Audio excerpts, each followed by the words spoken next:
अस्सलामु अलैकुम वरहमतुल्लाहि वबरकातुहू। कुछ चीज़ें छुपी हों तो बड़ी अच्छी होती हैं, जैसे राज।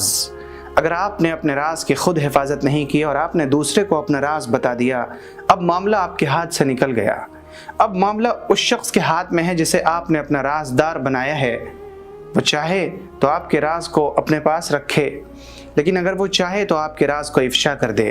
फिर ये कितनी अजीब बात है कि जब आप अपने राज की हिफाजत ना कर सके और आप दूसरों से उम्मीद करते हैं कि वो आपके राज की हिफाजत करेगा, भला कैसे? कुछ चीज़ें छुपी हुई अच्छी लगती हैं, जैसे कि राज। इंसान के अंदर जो कुछ चल रहा हो वो भी जब तक छुपी हो तब तक बड़ी हसीन और जमील और ख़ूबसूरत है। अगर आप मोहताज हैं, ज़रूरी नहीं कि आप दूसरों को अपनी मोहताजगी बताएं, क्योंकि दूसरे लोग आपकी मोहताजगी को जानकर उसे दूर नहीं करेंगे, बल्कि वो आपके पीछे पड़ जाएंगे। आप अगर गुस्से में हैं तो अपने गुस्से को छुपा लीजिए, उसे ज़ाहिर मत कीजिए। आप अगर सख्ती में हैं तो आप अपनी सख्ती को छुपा लीजिए, उसे ज़ाहिर मत कीजिए। आप दूसरों के लिए अच्छी चीज़ें ज़ाहिर करें, जैसे कि एहतराम, जैसे कि मोहब्बत। आप किसी से मोहब्बत नहीं करते, कोई शख्स आया आपसे बात करता है, मुलाकात करता है, गुफ्तगू करता है, आपकी तबीयत नहीं चाहती कि मैं उससे बात करूं, लेकिन फिर भी आप बात कीजिए। ज़रूरी नहीं कि आप जिसका एहतराम कर रहे हों आप उससे मोहब्बत का इजहार कर रहे हैं, बल्कि आपका उसका एहतराम करना इस चीज़ को बताता है कि आपकी तरबियत किस अजीम माने की है। अगर आपकी तरबियत अच्छी है तो आप दूसरों के लिए एहतराम ज़ाहिर करेंगे। आपके साथ अगर किसी ने बुरा सलूक किया फिर भी आप उससे हाथ मिलाते हैं, आप उसकी खैरियत पूछते हैं, आप उसके साथ हुस्न सलूक करते हैं, तो यकीनन वो आपका दोस्त बन जाएगा। ये अलग बात है कि आप उसे अगर अपनी दोस्ती के लायक नहीं समझते तो आप उसे दोस्त ना बनाइए, लेकिन उसके दिल में आपके लिए नरम पहलू ज़रूर आ जाएंगे।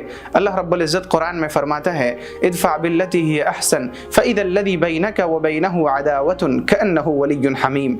जब आप बुराई का बदला अच्छाई के साथ देंगे तो जो दो लोग ऐसे थे जिनके दरमियान बड़ी दुश्मनी थी, उनके दरमियान दोस्ती और मोहब्बत आ जाएगी।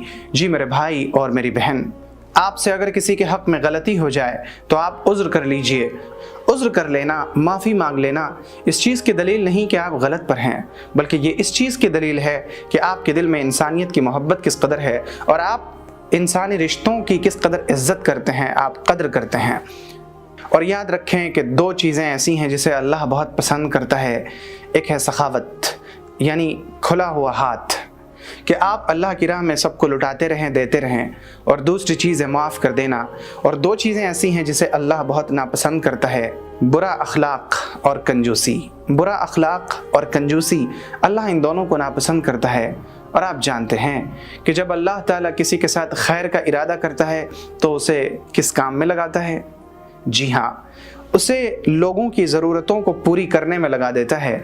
जब भी कोई शख्स दूसरों की ज़रूरतें पूरी कर रहा हो, समझ जाइए कि इसके साथ अल्लाह ने खैर का इरादा किया है। आइए आप भी लोगों की ज़रूरतें पूरी कीजिए ताकि अल्लाह आपके साथ भी खैर का इरादा कर ले। जिसके साथ अल्लाह खैर का इरादा कर लेता है उसे दीन की समझ अदा करता है, और जिसे दीन की समझ अदा करता है उसे वो ज़ाय और बर्बाद नहीं करता, उसे ज़ाय और बर्बाद होने ही नहीं देता और उसके लिए जन्नत लिख देता है। आइए अल्लाह के रास्ते में। अगर आपको ये वीडियो पसंद आई हो तो वीडियो को लाइक करें और शेयर करें, और चैनल को सब्सक्राइब करना हरगिज न भूलें।